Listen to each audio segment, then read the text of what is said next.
வசனம் மழை போல் பெய்திறங்கும், சத்தியம் மலர் போல் இதழ் விரியும். சத்தியம் சத்தியமே, சத்தியம் சத்தியமே, சத்தியம் சத்தியமே, சத்தியம் சத்தியமே. சத்தியம் சத்தியமே நிகழ்ச்சிக்கு உங்களை அன்புடன் வரவேற்கிறோம். உலக இரட்சகராம் இயேசு கிறிஸ்துவின் அதி உன்னத நாமத்தில் உங்களை வாழ்த்தி வரவேற்கிறோம். 1913ஆம் ஆண்டு உலக அறிஞர்கள்லாம் ஒன்று கூடி சமாதானத்திற்காக ஒரு ஒப்பந்தம் ஒன்று போடப்பட்டது. அது என்னாச்சு தெரியுங்களா? இது முழுக்க போர் நிறுத்த ஒப்பந்தம். அந்த வருஷம் முடிஞ்ச 1914 முதல் உலகப் போர் மூண்டு அநேக மக்கள் மரித்து போயிட்டாங்க. அதற்கு பின்பதாக 1920ஆம் ஆண்டு மறுபடியுமாக உலக அறிஞர்களெல்லாம் ஒன்று கூடி ஐக்கிய நாடுகள் போன்ற ஒரு கூட்டமைப்பை உருவாக்கி கிட்டத்தட்ட 59 நாடுகள் ஒன்று கூடி ஒரு போர் நிறுத்தத்தை நம்ம செய்ய வேண்டும் அப்படின்னு சொல்லி ஒரு கூட்டமைப்பை உருவாக்குனாங்க. அது முடிஞ்ச ஒரு சில வருஷத்துலேயே 2ஆம் உலகப் போர் ஆரம்பிச்சுப்பட்டுச்சு. 2ஆம் உலகப் போர் தொடங்கி ஜெர்மனிக்கும் ரஷ்யாவுக்கும் சமாதான உடன்படிக்கை இருந்தும் என்னாச்சு, 2 நாடுகளும் சண்டை போட்டுடுச்சு. ஆயிரக்கணக்கான மக்கள் மரித்து போயிட்டாங்க. அரக்க செயல்களை செய்ய ஆரம்பிச்சிட்டாங்க. பல நூறு சேதங்கள் ஆயிடுச்சு. தங்கள் வாழ்வாதாரத்தையே இழந்த மக்கள் அங்கே நிர்மூலமானதை பார்க்குறோம். இதெல்லாம் மின்னி பார்க்கும்போது நம்மளால் கடந்த கால வரலாறுகள் நம்ம வெறும் வாசிட்டு போயிடுறோம். ஆனால் அன்றைக்கி நடந்த சம்பவங்கள்லாம் எப்படி இருந்திருக்கும்? நான் சொல்கிறது 1950க்கு முன்னாடி. அப்போல்லாம் போர் சூழலாம் எப்படி இருந்திருக்கும்? இப்போ இருக்கிற மாதிரி நம்ம வீட்டில் மொபைல்லாம் இருக்காது. டிவியில் கேட்டு தெரிஞ்சுக்கிட்டா தான். ஆனால் அப்போயுமே டிவி எல்லோரு இடத்துலையும் இருக்குமாங்கிறது தெரியாது. ஆனால் சேதாரங்கள் இப்படிலாம் இருந்திருக்கும். அதற்கு பின்பதாக நம்மளுடைய குடும்பத்தில் நம்ம பார்ப்போம். குடும்பத்தில் நடக்க ஒரு சில விஷயங்கள் நமக்கு கவலை அளிக்கக்கூடியதாக இருக்குது. இப்போதும் கூட அமெரிக்கா ஈரானுடைய போரில் அநேக மக்கள் மரிச்சிட்டாங்க. இஸ்ரேல் காசா இடைய போரில் அநேகர் மரித்து போயிட்டாங்க. சின்ன குழந்தைகளாம் அங்கே இறந்து பார்க்குறோம். இதெல்லாம் பார்க்கும்போது நமக்கு கவலை அளிக்கக்கூடியதாக இருக்குது. ஏன் நம்ம உலகத்தை பற்றி பேசி நம்ம வீட்டிலே எடுத்துக்கிறோமே. வீட்டில் குடும்பத் தலைவர் ஒருத்தர் உடம்பு சரியில்லாமல் போயிட்டார் அப்படின்னா நம்ம எப்படியெல்லாம் கவலைப்படுறோம். பிள்ளைகள் இருக்கிறாங்க, மனைவி இருக்கிறாங்க, சாப்பாடுக்கு என்ன பண்ணுவாங்க, அடுத்து என்ன பண்ணுவாங்க அப்படின்னு சொல்லி அந்த குடும்பமே கவலையில் மூழ்கி போயிருக்கிறத பார்க்குறோம். நம்ம உறவுகள் கூட விசாரிப்பதோடு சரி உதவி செய்யணும்னு சொல்லி உதவி செய்ய வரமாட்டாங்க. அந்த குடும்பத் தலைவரால் பயனடைஞ்ச நண்பர்கள் உறவுகள் யாருமே விசாரிக்க கூட வரமாட்டாங்க. அவர்களால் பயனடைந்த சுற்றி உள்ளவங்க கூட அவங்களை கூட ஏறெடுத்து கூட பார்க்காத சூழ்நிலை இருக்கிறோம். அந்த குடும்பத்துக்கு அவங்க ஒருத்தங்க யார்கிட்டயே போய் உதவி கேட்கும்போது அவர்களை ஏளனம் செய்யக்கூடிய, அவங்களுக்கு உதவி செய்ய மனநிலை இல்லாத ஒரு உலகம்தான் நம்ம இன்றைக்கி இருக்குது. அப்போது கவலைன்ற விஷயம் பொதுவாகவே இருக்கக்கூடிய ஒரு விஷயம். கவலை. வாலிப பிள்ளைகள்லாம் இருக்கிறாங்க. எப்படி வேலைக்கு போக போகிறோம் என்ற கவலை இருக்கும். பெற்றோர்கள் இருக்கிறாங்க. பெற்றோர்கள் பிள்ளைகளை எப்படி போய் கரை சேர்ப்பதுன்ற கவலை இருக்கும். இப்படியாக கவலைன்னு கொடுத்து சொல்லும் பொழுது எல்லாத்தை பற்றி நமக்கு கவலை இருக்குது. எப்படி வீடு கட்ட போகிறோம், எப்படி கடன் அடைக்க போகிறோம், எப்படி நம்ம வாழ்க்கை எப்படியா இருக்க போகுதுன்ற கவலை, இந்த உலகத்தில் இன்னும் எப்படியெல்லாம் இருக்க போகுதுன்ற கவலை, இப்படி ஒவ்வொரு கவலைகளையும் நம்ம வருத்தத்தில் நம்ம ஆழ்த்துக்கிறத பார்க்குறோம். இயேசுக்கு சொல்கிறாரு, கவலைப்படுறதுனால உன்னோட சரீர குணத்தில் ஒரு அளவை கூட்ட முடியுமா அப்படின்றார். கவலைப்படுறதுனால என்ன இருப்போகுது? மன அழுத்தம், ரொம்பையும் ஒரு சுற்றியுள்ளவங்களையும் கூட சோர்வடை செய்யக்கூடிய ஒரு நிகழ்வு. இப்படி கவலையான சூழலில் போயிட்டு இருக்கிற மத்தியில் இயேசு கிறிஸ்து ஒரு வசனத்தை சொல்கிறாரு. பிலிப்பியர் 4ஆம் அதிகாரம் 6ஆவது வசனத்தில், நீங்கள் ஒன்றுக்கும் கவலைப்படாமல் எல்லாவற்றையும் குறித்து உங்கள் விண்ணப்பங்களை ஸ்தோத்திரத்தோடே கூடிய ஜபத்தினாலும் வேண்டுதலினாலும் தேவனுக்கு தெரியப்படுத்துங்கள்.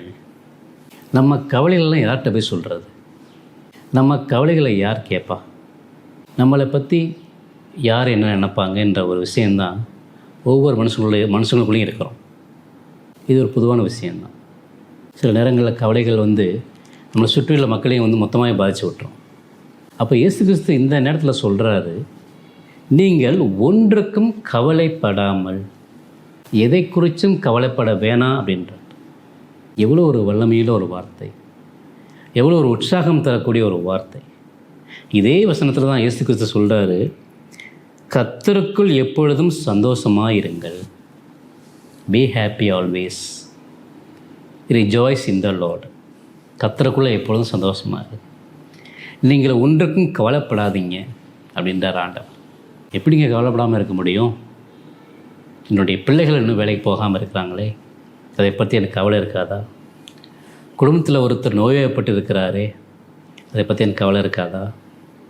கடன் பிரச்சனைகள் இருக்கே, அதை பற்றி எனக்கு கவலை இல்லாமல் இருக்காதா? பிள்ளைகளுக்கு எதிர்காலம்னு ஒன்று இருக்கே, திருமண காரியங்கள்லாம் இருக்கே, கவலைப்படாமல் இருக்காதா? வீட்டில் ஒவ்வொரு நாளும் ஒரு பிரச்சனைகள்லாம் இருக்கே, அதெல்லாம் மேற்கொள்வதற்கு எங்களுக்கு கவலை இல்லாமல் இருக்காதா? கவலைப்படுகிறதுனால் நமக்கு இன்னும் நாளுக்கு நாள் நம்ம கவலைப்படுறதுனால அதனால் அதுக்கு ஒரு முடிவு இருக்குமானா இருக்காது. இயேசு கிறிஸ்து சொல்கிறார், நீங்கள் ஒன்றுக்கும் கவலைப்படாமல் எல்லாவற்றையும் குறித்து உங்கள் விண்ணப்பங்களை ஸ்தோத்திரத்தோடே கூடிய ஜெபத்தினாலும் வேண்டுதலினாலும் தேவனுக்கு தெரியப்படுத்துங்க. ஆண்டவருக்கு நம்ம தெரியப்படுத்தணும். ஏன் ஆண்டவருக்கு தெரியப்படுத்தணும்? ஆண்டவர் அதைத்தான் நம்மகிட்ட விரும்புகிறார். நீங்கள் என்கிட்ட வாங்க, உங்களை வருத்தத்தை நான் தாங்கிக்கிறேன். வருத்தப்பட்டு பாரம் சுமப்பவர்களே, நீங்கள் எல்லோரும் என்னிடத்தில் வாருங்கள், நான் உங்களுக்கு இளைப்பாறுதல் தருவேன் அப்படின்றார். Rest, I will give you piece அப்படின்றார் ஆண்டவர். நான் உங்களுக்கு இளைப்பாறுதல் தருவேன், நான் உங்களுக்கு ரெஸ்ட் கொடுக்குறேன் அப்படின்றார். உங்கள் கவலைகளெல்லாம் அவர் மேல் வைத்து விடுங்கள் அப்படின்றார். சகோதர சகோதரிகளே, நீங்கள் எதை பற்றி கவலைப்பட்டு இருக்கிறீங்க? அந்த கவலைகளை எல்லாம் ஆண்டவராக இயேசு கிறிஸ்து மேலே நீங்கள் வச்சுருங்க. இயேசு கிறிஸ்து உங்களுக்கு அந்த கவலைகளை மாற்றி தரக்கூடிய வல்லவராக இருக்கிறார். கண்ணீரின் மத்தியிலே போயிட்டுருக்கிறீங்களா? துக்கத்தின் மத்தியிலே கடந்து போயிட்டுருக்கீங்களா? உங்களுக்கு இயேசு கிறிஸ்து சொல்கிறார், நீங்கள் கவலைப்படாதீங்க, நான் உங்களுக்கு இளைப்பாறுதல் தருகிறேன் அப்படின்றார். இந்த வசனத்தில் எல்லாமே இயேசு கிறிஸ்து சொன்ன காரியங்கள் இந்த பைபிளில் எல்லாமே உண்மையுள்ளது, அது ஜீவன் உள்ளது. நீங்கள் ஒன்றுக்கும் கவலைப்படாமல் அப்படின்னு சொல்லும்போது இது அநேகரை உற்சாகப்படுத்தியிருக்கு, அநேகரை ஊக்கப்படுத்தியிருக்கு, அநேகரை மகிழ்ச்சி கொள்ள செய்திருக்கிறது இந்த வசனம். இந்த ஒரு வசனத்தை சொல்கிறாரு, என்னுடைய சமாதானத்தை உங்களுக்கு கொடுக்குறேன் அப்படின்றார். இது பல லட்சக்கணக்கான மக்களுக்கு ஆசீர்வாதத்தை, சமாதானத்தை, சந்தோஷத்தை கொடுத்த ஒரு வசனம். நான் உங்களுக்கு சமாதானம் கொடுக்குறேன், நீங்கள் ஒன்றுக்கும் கவலைப்படாதீங்க, நீங்கள் சந்தோஷமாக இருங்க அப்படின்ற. கவலை ஒரு நாளும் பிரச்சனைக்கு முடிவாகாது. கவலை எல்லாத்தையும் சரி பண்ணிடாது. கவலை இல்லாமல் இருங்க. இயேசு கிறிஸ்து உங்கள் கண்ணீரை பார்க்கிறார். இயேசு கிறிஸ்து உங்கள் கவலைகளை அறிவார். இயேசு கிறிஸ்து உங்களை இருதயத்தின் வேண்டுதல்களை அவர் சரி செய்வார். ஏன் இயேசு கிறிஸ்து மட்டுமே முடியும்? அவர்தான் ஜீவனுள்ளவர். அவர்தான் உங்களுக்கு சமாதானத்தை கொடுக்க முடியும். அவர்தான் உங்கள் கவலைகளை நீக்க முடியும். அவர்தான் உங்கள் கவலைகளை மாற்ற முடியும். அவர் மட்டும்தான் உங்களுக்கு சமாதானத்தை கொடுக்க முடியும். இது வெறும் உலகம் கொடுக்குற பிரகாரமாக இல்லை. அந்த சமாதானம் எப்போதும் உங்கள் இதயத்தில் இருக்கும். அந்த சந்தோஷம் உங்களுக்கு நிறைவாக இருக்கும். யார் சொல்லுவா இந்த வசனத்தை? நீங்கள் ஒன்றுக்கும் கவலைப்படாமல். அவருடைய வசனத்தை இந்த பைபிளை நீங்கள் வாசித்து பார்த்தீங்க அப்படின்னா ஒவ்வொரு நாளும் அவர் உங்கள்கிட்ட பேசுவார். ஏனென்றால் இந்த வசனம் உங்களை உற்சாகப்படுத்தும். கவலைகள் மத்தியில் நீங்கள் இருந்தாலும் உங்களை ஊக்கப்படுத்தும். கவலைகள் மத்தியில் நீங்கள் போனாலும் உங்களை சந்தோஷப்படுத்தும். உங்களுக்கு சந்தோஷம், சமாதானம், கவலை எல்லாவற்றிலிருந்து கர்த்தர் உங்கள் நிற்க வல்லவர். ஏதோ ஒரு தற்காலிகமான ஒரு இடத்தை தேடி, ஒரு பல்வேறு நகரங்களை தேடி மக்கள் போயிட்டே இருக்காங்க. அப்படியாவது நம்மை வருத்திக்கிட்டாதாவது நம்மளுடைய பிரச்சனைகள்லாம் போயிடாது. நம்மை வருத்தி நம்மளுடைய கவலைகள்லாம் போயிடாதுன்னு மக்கள் நினைக்கிறாங்க. அப்படி கிடையாது. நீங்கள் இப்போது கூட இயேசு கிறிஸ்துட்ட வர முடியும். உங்களுக்காகவும் எனக்காகவும் ஜீவனையே கொடுத்த ஆண்டவராக இயேசு கிறிஸ்து உங்களுக்கு சமாதானத்தை கொடுக்க வல்லவராக இருக்கிறார். உங்கள் கவலைகளெல்லாம் நீக்க வல்ல தேவனாக இருக்கிறார். 2000 ஆண்டுகளுக்கு முன்பாக இந்த பூமிக்கு வந்த இயேசு கிறிஸ்து அவர் ஜீவனுள்ளவர். அவர் வானத்தையும் பூமியும் படைத்தவர். அவருடைய பிறப்பே ஒரு சரித்திரம். கிமு கிபி, கிறிஸ்துவுக்கு முன் கிறிஸ்துவுக்கு பின் தான் இந்த வரலாறை பஞ்சதை பார்க்குறோம். உலகத்திலேயே அதிகமான மொழிகளில் பிரிண்ட் ஆகிற ஒரு புத்தகம் வந்து அது வேதாகமம் தான், இந்த பைபிள் தான். உலகத்திலேயே அதிகமாக டிரான்ஸ்லேஷன் மொழிபெயர்ப்பு செய்யக்கூடிய புத்தகம் ஒரே புத்தகம்னா அதிகமான மொழிகளில் மொழிபெயர்ப்பு செய்யப்பட்டது பரிசுத்த வேதாகமம் தான். ஏனென்றால் இது கர்த்தருடைய வார்த்தை. இந்த வார்த்தைக்கு வல்லமை இருக்குது, இந்த வார்த்தைக்கு ஜீவன் இருக்குது. கர்த்தருடைய வசனம் புடமிடப்பட்டதுன்னு வாசிக்கிறோம். கர்த்தருடைய வசனம் இருபுறமும் கருக்குள்ள பட்டயம்னு வாசிக்கிறோம். கர்த்தருடைய வசனம் அது ஜீவனை கொடுக்கக்கூடியதுன்னு சொல்லி நம்ம வாசிக்கிறோம். ஆண்டவராய் இயேசு கிறிஸ்து தேவ ஆட்டிக்குட்டியாய் உங்கள் வீட்டிலே அந்த சமாதானத்தை, அந்த கவலையை போக்க உள்ள தேவனாக இருக்கிறார். நீங்கள் தேவனுக்கு தெரியப்படுத்துங்க. ஆண்டவராக இயேசு கிறிஸ்து நீங்கள் தெரியப்படுத்துங்க. உங்களுடைய வருத்தம் அவருக்கு தெரியும். உங்களுடைய இருதயத்தினுடைய வேண்டுதல்கள் அவருக்கு தெரியும். ஏன் நாளைக்கு என்ன நடக்கணுங்கிறது ஆண்டவருக்கு தெரியும். நீங்கள் எவ்வளோ காலம் இந்த பூமியில் இருப்பீங்க அதுவும் ஆண்டவருக்கு தெரியும். நீங்கள் எவ்வளோ கஷ்டத்தின் மத்தியில் போயிட்டுருக்கீங்க அதுவும் தெரியும் ஆண்டவருக்கு. கர்த்தராகிய இயேசு கிறிஸ்துவை விசுவாசி, அப்பொழுது நீயும் உன் வீட்டாரும் ரட்சிக்கப்படுவீர்கள். ஆண்டவர்கிட்ட வாங்க. உலகம் கொடுக்குற அந்த ஒரு சமாதானம் அதெல்லாம் தற்காலிகமானது. உலகம் கொடுக்குற மகிழ்ச்சி தற்காலிகமானது. நமக்கு மெய்யாகவே ஒரு நித்தியமான ஒரு கவலையை போக்க உள்ள ஆண்டவர் உங்களுக்கு இருக்கிறார். அவர் தான் இயேசு கிறிஸ்து. அவர் ஜீவிக்கிறார். அவர் உண்மையுள்ள ஆண்டவர். அவர் உங்களை கைவிடவே மாட்டார். பைபிள் ஒரு வசனம் இருக்குது, ஆண்டவர் என்றைக்கும் கைவிடவே மாட்டார். கைவிடாத ஆண்டவருக்கு கூட இருக்கிறார். உங்கள் பயத்தை பற்றின அந்த கவலைகளை அவர் போக்க வல்லவர். பயப்பட வேண்டாம், கலங்க வேண்டாம், திகைக்க வேண்டாம். இயேசு கிறிஸ்து உங்கள் பாவங்களையெல்லாம் மன்னித்து, உங்கள் அக்கிரமங்களெல்லாம் மன்னித்து, அவர் உங்களுக்கு ஜீவன் கொடுக்க அவர் ஆயத்தமாக இருக்கிறார். இன்றைக்கி ஆண்டவர்கிட்ட வாங்க. உங்கள் கவலையெல்லாம் போக்கி உங்களுக்கு சமாதானத்தை கொடுக்க ஆண்டவர் வல்லமை உள்ள தேவனாக இருக்கிறார். ஆண்டவருக்கே மகிமை உண்டாவதாக. ஆமேன்.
தேவனுடைய பரிசுத்த நாமம் மகிமைப்படுவதாக.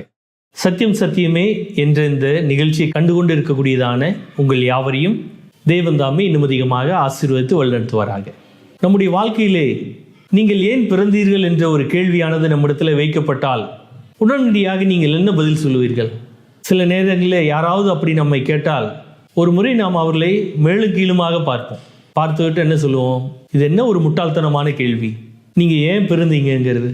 இதை கேட்கும் பொழுதே உங்களுக்கு இது சரியான கேள்வியா என்று தோன்றவில்லையா என்ற ஒரு கேள்விகள் தான் நம்முடைய வாழ்க்கையிலே அவர்களுக்கு பதிலாக நாம் கேட்போம். ஆனால் உண்மையாகவே நம்முடைய வாழ்க்கையினுடைய நோக்கத்தை நாம் அறிந்து கொள்ள வேண்டும். ஏன் நாம் பிறந்தோம் என்ற ஒரு காரியத்தை நாம் அறிந்து கொண்டால்தான் நிச்சயம் நம்முடைய வாழ்க்கையானது இன்னும் அர்த்தமுடையதாக அது மாற முடியும். உண்மையாகவே இதை கேட்டுக்கொண்டிருக்கூடிய உங்களுடைய வாழ்க்கையிலே இந்த செய்தியினுடைய முடிவிலே நிச்சயமாக நீங்கள் பதிலளிக்க வேண்டும். நீங்கள் உங்களுடைய மனசாட்சிக்கு நீங்கள் பதிலளிங்கள். ஏன் நாம் பிறந்திருக்கிறோம்?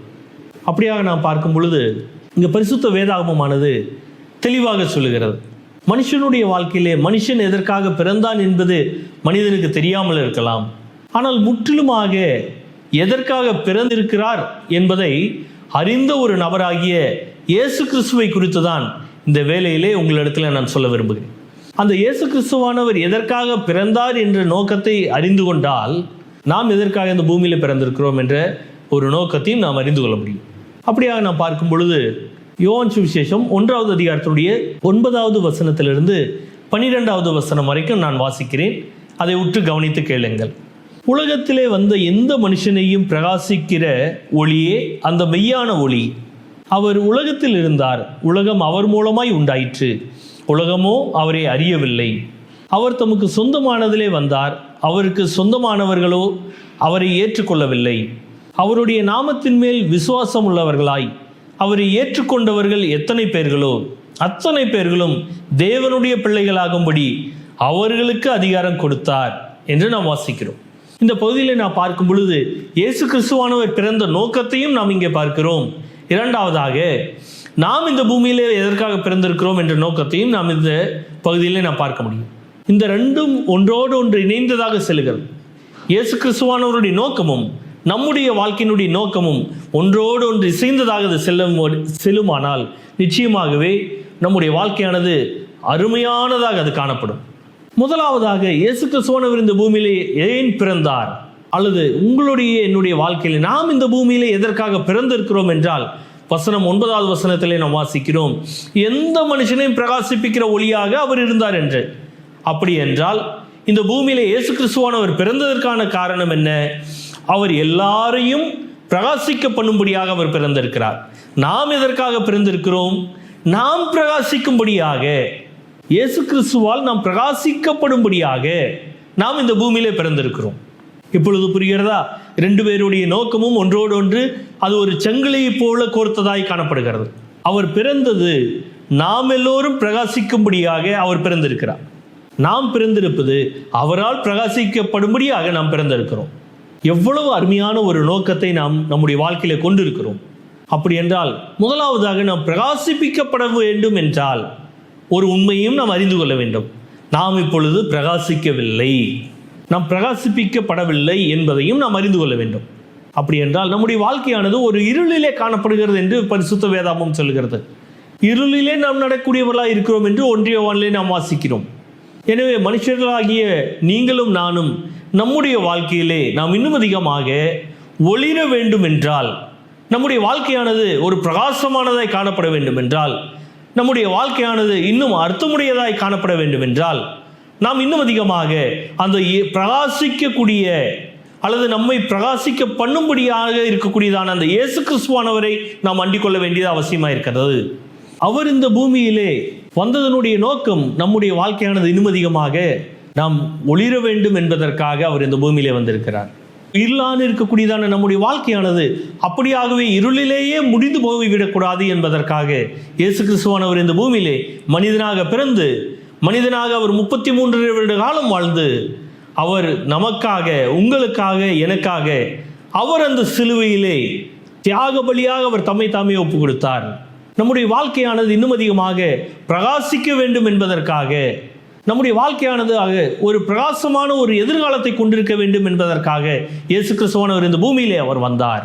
பிரகாசமான எதிர்காலம் என்று சொல்லும் பொழுது இந்த பூமியில் இருக்கக்கூடியதான எதிர்காலம் கிடையாது. இந்த பூமியில் இருக்கக்கூடியதான எதிர்காலங்கள் எல்லாம் ஒரு நாள் அது முடிவடையக்கூடியதாக இருக்கும். பள்ளியில் நாம் கேட்கும் பொழுது ஆசிரியர்கள் கேட்பார்கள், உங்களுடைய ஃபியூச்சர் கோல் என்ன, உங்களுடைய எதிர்கால நோக்கம் என்ன, எதிர்கால குறிக்கோள் என்ன என்று கேட்பார்கள். சிலர் போலீஸ் ஆக வேண்டும், ஐஏஎஸ் ஆக வேண்டும், ஐபிஎஸ் ஆக வேண்டும் என்று அநேக காரியங்களை சொல்லுவார்கள். ஆனால் இந்த பூமியிலே ஒரு காலம் வரைக்கும் தான் அந்த ஒரு வேலையை செய்ய முடியும், அந்த ஒரு நோக்கத்தின் பின்னாக செல்ல முடியும்.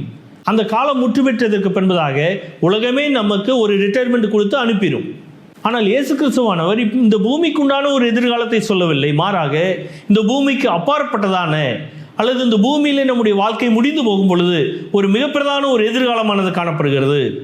அந்த எதிர்காலமானது ஒரு பிரகாசமாக இருக்க வேண்டும் என்றால் இந்த பூமியிலே பரிசுத்தமாக உங்களுக்காக எனக்காக பிறந்து பரிசுத்தமாக வாழ்ந்து நீங்களும் நானும் பரிசுத்தம் அடைய வேண்டும் என்பதற்காக நம்முடைய பாவங்கள் எல்லாம் சிலுவையிலே சுமந்த அந்த இயேசு கிறிஸ்துவை நாம் அண்டிக் கொள்ளும் பொழுது நமக்கு ஒரு பிரகாசமான எதிர்காலமானது நிச்சயமாக அமையக்கூடியதாக இருக்கும்.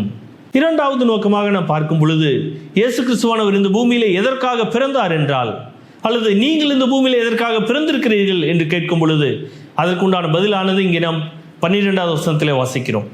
என்ன அந்த நோக்கம் இங்கே இயேசு கிறிஸ்துவானவர் சொல்லுகிறார், அவருடைய நாமத்தின் மேல் விசுவாசம் உள்ளவர்களாய் அவரை ஏற்றுக்கொண்டவர்கள் எத்தனை பேர்களோ அத்தனை பேர்களும் தேவனுடைய பிள்ளைகளாகும்படி அவர்களுக்கு அதிகாரம் கொடுத்தார். அப்படி என்றால் இந்த பூமியிலே இயேசு கிறிஸ்துவானவர் வந்த ஒரு நோக்கமும் நாம் பிறந்திருக்கக்கூடிய ஒரு நோக்கமும் என்னவென்றால், இயேசு கிறிஸ்துவானவர் நம்மை எல்லாரும் தேவனுடைய பிள்ளைகளாக வேண்டும் என்பதற்காக அவர் இந்த பூமியிலே பிறந்திருக்கிறார். நாம் எதற்காக இந்த பூமியிலே பிறந்திருக்கிறோம் என்றால், நாம் தேவனுடைய பிள்ளைகளாக வேண்டும் என்பதற்காக. இந்த இரண்டையுமே பிரிக்க முடியாது. இயேசு கிறிஸ்துவானுடைய நோக்கமும் நம்முடைய நோக்கத்தையும் இந்த இடத்துல நாம் பிரிக்க முடியாது. இரண்டுமே ஒன்றுதான். நாம் அவருடைய பிள்ளைகளாக வேண்டும். அப்படி என்றால் இதற்கு முந்தைய நிலைமை எப்படியாய் காணப்பட்டது? நான் தேவனுடைய பிள்ளை இல்லையா என்று ஒருவேளை கேள்வி வந்தால் அந்த கேள்விக்குண்டான பதிலானது பரிசுத்த வேதாகமம் சொல்லுகிறது. இதே வசனம் சொல்லுகிறது, அவருடைய நாமத்தின் மேல் விசுவாசம் உள்ளவர்களாய் அவரை ஏற்றுக்கொண்டவர்கள் எத்தனை பேர்களோ அத்தனை பேர்களும் தேவனுடைய பிள்ளைகளாகும்படி. அப்படி என்றால் இயேசு கிறிஸ்துவானவர் இந்த பூமியிலே பிறந்ததற்கான நோக்கமாகிய நாம் அவருடைய பிள்ளைகளாக வேண்டும் என்ற ஒரு நோக்கமானது நிறைவேற வேண்டும் என்றால் அவருடைய நாமத்தின் மேல் விசுவாசம் வைக்க வேண்டும், இயேசு கிறிஸ்துவின் மேல் விசுவாசம் வைக்க வேண்டும். இயேசு கிறிஸ்துவினுடைய நாமத்தின் மேல் என்று சொல்லும் பொழுது அது என்ன நாமம்? வெறும் இயேசு கிறிஸ்து என்ற அந்த ஒரு பெயரா? கிடையாது. அந்த இயேசு கிறிஸ்து என்ற பெயரானது ஒரு அர்த்தத்தை தாங்கி இருக்கக்கூடியதாக இருக்கிறது. அந்த இயேசு கிறிஸ்து என்று சொல்லும் பொழுது இவர் முன்பதாகவே நியமிக்கப்பட்டவராய் இருக்கிறார். இவர் ஒரு நோக்கத்திற்காக வந்திருக்கிறார். என்ன அந்த நோக்கம் என்றால், சிலுவையிலே மனிதர்களாகிய உங்களுடைய என்னுடைய பாவங்களையும் அவர் ஏற்றுக்கொள்ள வேண்டும் என்ற ஒரு நோக்கத்தோடு வந்திருக்கிறார். நீங்களும் நானும் இந்த பூமியிலே பரிசுத்தமாக வாழ வேண்டும், அவருடைய பிள்ளைகளாக வாழ வேண்டும் என்பதற்காக அவர் இந்த பூமியிலே மனிதனாக அவர் பிறந்தார். நீங்களும் நானும் அவருடைய பிள்ளைகளாக அதிகாரத்தோடு நாம் இந்த பூமியிலே ஜீவிக்க வேண்டும் என்பதற்காக இயேசு கிறிஸ்துவானவர் இந்த பூமியிலே சிலுவையை அவர் ஏற்றுக்கொண்டார். இதற்காகவே இயேசு கிறிஸ்து பூமியிலே வந்திருக்கிறார்.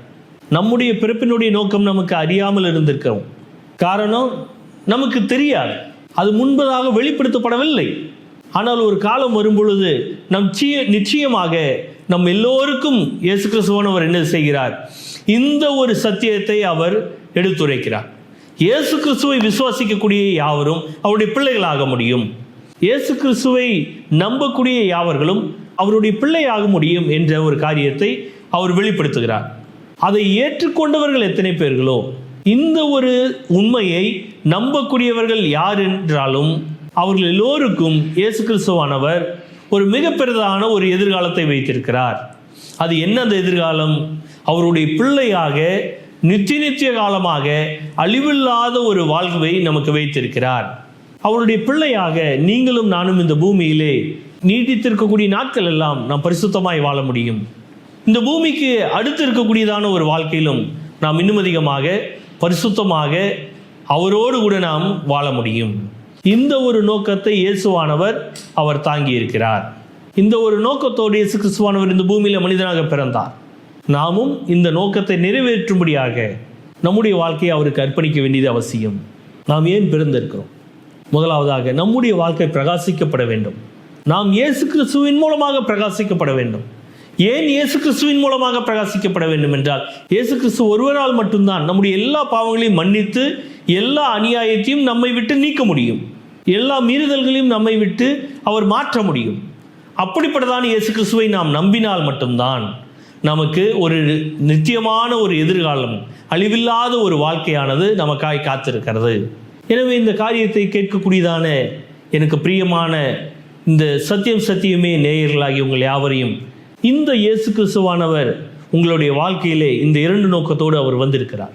உங்களுடைய வாழ்க்கை இன்னும் பிரகாசமான ஒரு எதிர்காலத்திற்காக காத்திருக்கிறது. அந்த பிரகாசமான எதிர்காலம் உங்களுக்கு வேண்டும் என்றால் 2வதான காரியத்தை நீங்கள் செய்ய வேண்டும். அந்த 2வதான காரியத்தை நீங்கள் முதலாவது செய்யும் பொழுது இந்த முதலாவது காரியமானது உங்களுக்கு நிச்சயம் கிடைக்கும். என்ன அந்த 2வது? நாம் தேவனுடைய பிள்ளைகளாவது. நாம் தேவனுடைய பிள்ளைகளானால் நிச்சயம் நமக்கு ஒரு மிக பிரதான பிரகாசமான எதிர்காலமானது காத்திருக்கிறது. எனவே எனக்கு பிரியமான தேவ பிள்ளைகளே, இந்த நேரத்திலே உங்களுடைய வாழ்க்கையை அவருக்கு ஒப்பு கொடுங்கள்.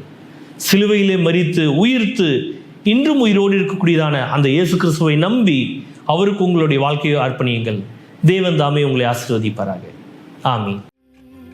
சத்யம் சத்யமே, சத்யம் சத்யமே, சத்யம் சத்யமே.